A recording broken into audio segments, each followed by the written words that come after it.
2014 నుంచి 19కి ఆ రోజు స్థానికులకి ఏ విధంగా తిరుమల దర్శనం ఆ రోజు తిరుపతి నియోజకవర్గానికి ఇచ్చారు.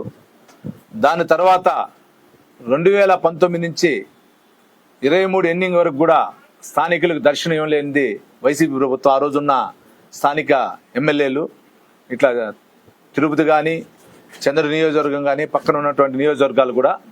కానీ ఈరోజు ఎలక్షన్ రోజు మన జనసేన అధినేత పవన్ కళ్యాణ్ గారు, మా పెద్ద ఆయన ముఖ్యమంత్రులు అయినటువంటి నారా చంద్రబాబు నాయుడు గారు తిరుపతిలో గెలిచినాక స్థానికులకు కంపల్సరీ మేము దర్శన ఇచ్చే బాధ్యత తీసుకుంటామని చెప్పారు. దానిలో భాగం కూడా మొన్న టీడీడీ పాలక మండలిలో పెట్టి చర్చించి దానిపై నిర్ణయం తీసుకున్నారు. ఈరోజు ఆ నిర్ణయాన్ని అమలుపరుస్తూ చేశారు.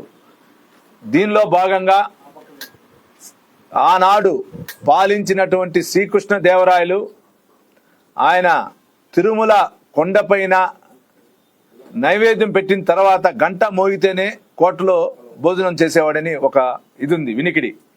అదేవిధంగా వారానికి ఒక రోజు ఆయన గుర్రాలపైన వెళ్ళి మన కలియుగ దైవం వెంకటేశ్వర స్వామిని దర్శించుకొని వచ్చి తర్వాతనే ఆయన ఏ విషయానికైనా ముందుండేవాడని, ప్రజాపాలనలో ముందుండేవాడని ఒక నిదర్శనం. దానిలో భాగంగానే ఈరోజు శ్రీవారి మెట్టు కట్టి మనకి దారి అనేది మొదటగా ఏర్పరిచింది శ్రీకృష్ణదేవరాయలు గారు. అటువంటి చోట ఈరోజు చంద్రగిరి ముద్దుబిడ్డ నారా చంద్రబాబు నాయుడు గారికి మేము పోయి చంద్రగిరి నియోజకవర్గ ప్రజల తరపున విన్నపం ఇచ్చిన వెంటనే దానితో పాటు డిప్యూటీ సీఎం గారు పవన్ కళ్యాణ్ గారు కానీ, అదేవిధంగా ఐటీ శాఖ మంత్రులు నారా లోకేష్ బాబు గారికి అందరికీ మన టీడీడీ పాలక మండలి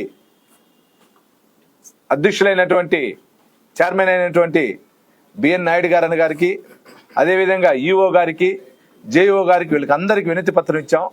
ఇచ్చిన తర్వాత వాళ్ళు కూలంకషంగా విచారణ చేసి ఏ విధంగా చేస్తే బాగుంటుంది, ఇది స్థానికుల కోట ఎట్లొస్తుందని ఆలోచించి ఈరోజు చంద్రగిరి నియోజకవర్గాన్ని కూడా ఇచ్చిన దానికి చంద్రగిరి మండలంని, రూరల్ మండలంని, పక్కనున్న అటువంటి రేణుగుంట మండలానికి ఇచ్చిన దానికి మేము మీ ద్వారా మా పెద్ద ఆయనకి, డిప్యూటీ సీఎం గారికి, నారా లోకేష్ గారికి, పాలక మండలి చైర్మన్ గారికి, జేఓలకి, అధికారులకి, అనధికారులు అందరికి కూడా మీ ద్వారా కూడా, ముఖ్యంగా దీని వెనకాలండి నడిపించే మీడియా సోదరులందరికీ కూడా ప్రతి ఒక్కరి పేరు పేరున కృతజ్ఞతలు తెలియజేసుకుంటాం.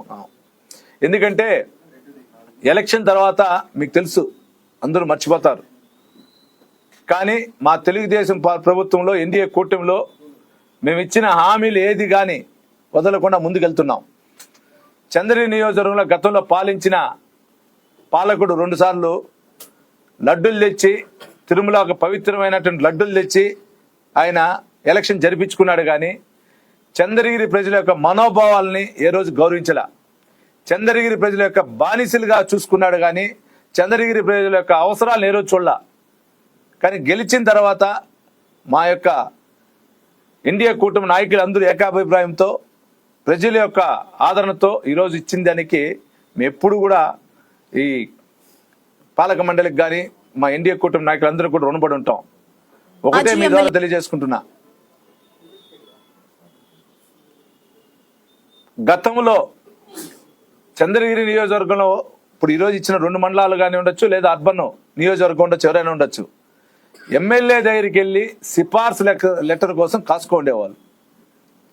ఈరోజు ఆ పరిస్థితిలో ఉదయం మొదటి నెలలో మంగళవారం రోజు టీడీడీకి ఇచ్చిన కోటా ప్రకారం ఎవరైనా పోయి దర్శనం చేసుకునే అవకాశం ఉంది.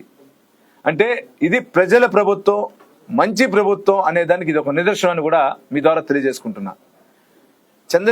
మీ ద్వారా చంద్రగిరిలో సంబంధించినటువంటి ప్రజల సమస్యల్ని ఎప్పుడు కూడా మేము ఉండే ఎన్డీఏ కూటమి నాయకులు కానీ, మా సంబంధించిన అందరూ నాయకులు కానీ మేము వాళ్ళ అవసరాలు చూసుకుంటూ ఉంటాను.